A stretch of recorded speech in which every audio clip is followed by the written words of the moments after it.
श्रावणात रिमझिम पावसात बाजारामध्ये भरभरून टोपल्या भरलेल्या असतात।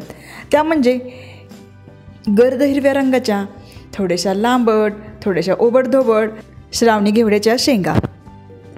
तर या घेवड्याच्या शेंगा तुम्हाला मी दाखवते कशा प्रकारे निवडायच्या आहेत। तर इथं अशा प्रकारे एक टोक धरायचं आहे आणि याच्या शिरा काढून घ्यायचे। तसंच दुसऱ्या बाजूला पण करायचं आहे आणि याचप्रमाणे याची शीर काढून घ्यायची आहे। अगदी हळूवारपणे ह्या शिरा निघल्या जातात। तर या घेवड्याला खूप गमतीशीर नावं आहेत बरं का। कोकणामध्ये याला बोंबील घेवडा असे म्हणतात।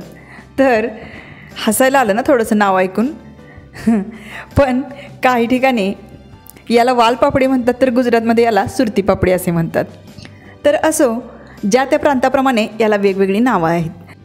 अशा प्रकारे ही शेंग काढून घेतल्यानंतर दोन्ही पकडून तुम्ही कट करू शकता किंवा एक एक पकडून ही कट करू शकता।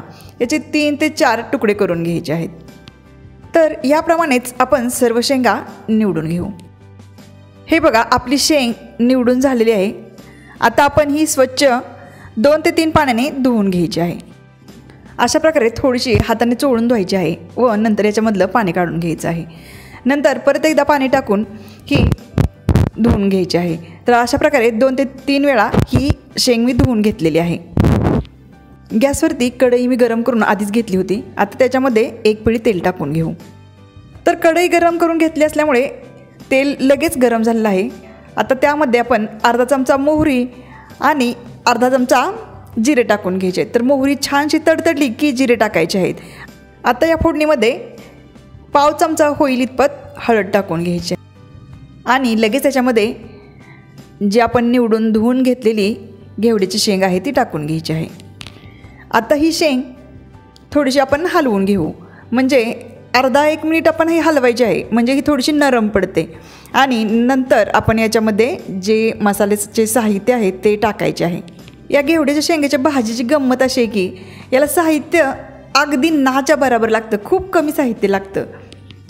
जास्त काय उटारेटा न करता कशीही बनवा, खूपच टेस्टी होते ही भाजी। आणि या भाजीमध्ये आपण असा एक पदार्थ टाकणार आहोत, त्यामुळे आपली ही भाजी आहे ती औषधी गुणांनी युक्त होणार आहे। तर तो पदार्थ कुठला असेल हे जर तुम्हाला पाहायचं असेल तर तुम्हाला हा संपूर्ण व्हिडिओ पाहावा लागेल। तर हा व्हिडिओ तुम्ही स्किप न करता संपूर्ण बघा, म्हणजे तुमच्या लक्षात येणार आहे। तर हे बघा, साधारण अर्धा ते पाऊण मिनिट मी ही भाजी तेलामध्ये अशीच परतून घेतलेली आहे। आता याच्यामध्ये काळं तिखट टाकून घेऊ। तर तुमच्या आवडीनुसार काळं तिखटाचं प्रमाण ठेवायचं आहे। तुम्हाला जर जास्त तिखट आवडत असेल तर थोडंसं जादा टाका, नसेल आवडत तर कमी टाकू शकता। मी इथं 1 चमचा काळं तिखट टाकलेलं आहे। आता याच्यामध्ये 2 चमचे शेंगदाण्याचं जाडसर कूट टाकून घ्यायचं आहे।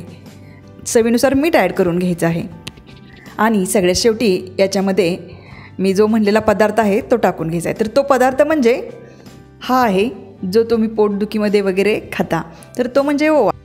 तर अर्धा ते पाऊण चमचा ओवा घेऊन अशा प्रकारे हातावरती क्रश करून या भाजीमध्ये टाकून घ्यायचा व परत एकदा ही भाजी हलवून घ्यायची। तर या भाजीमध्ये शिजण्यासाठी पाणी वगैरे टाकायची गरज नाही, अशी शिजते। कोवळी असेल शेंग तर पटकन शिजली जाते आणि जर थोडीशी निब्बर असेल तर पाण्याचा शिंतोडा द्यायचा, परंतु पाणी अजिबात टाकायचं नाही। पाणी टाकल्यामुळे ती पानचट लागते। तर आता याच्यावरती झाकण झाकून 5-7 मिनटं ही शेंग शिजू द्यायची आहे। तर साधारण 6 ते 7 मिनिटांनी आपण बघूया ही शेंग शिजलेली आहे की नाही ते। तर अधूनमधून मी 1-2 वेळा झाकण उघडून ही शेंग हलवलेली होती। तर शेंगीचा वरचा कवर आणि बी दोन्हीही दाबून बघितलं तर एकदम मस्त अशी मऊसर शेंग शिजलेली आहे। आता याच्यावरती भरपूर सारी अशी कोथिंबीर टाकून घ्यायची आहे, त्यामुळे पण टेस्ट छान येते। परत एकदा हे हलवून घेऊ व गॅसची फ्लेम बंद करू।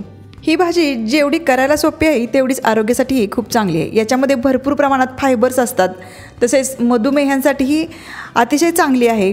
तसेच याच्यामध्ये कॅल्शियम, पोटॅशियम पण भरपूर प्रमाणात असते। आणि सकाळच्या घाई गडबडीत जर मुलांना डबा द्यायचा असेल तर एकदम म्हणजेच अगदी 2 मिनिटात तयार होणारी ही भाजी आहे। तर तुम्हाला ही रेसिपी कशी वाटली ते सांगा मला। आणि तुम्हाला जर व्हिडिओ खरंच आवडला असेल तर व्हिडिओला लाईक करा, चॅनलला सबस्क्राईब करा। व्हिडिओ पूर्ण पाहिल्याबद्दल धन्यवाद।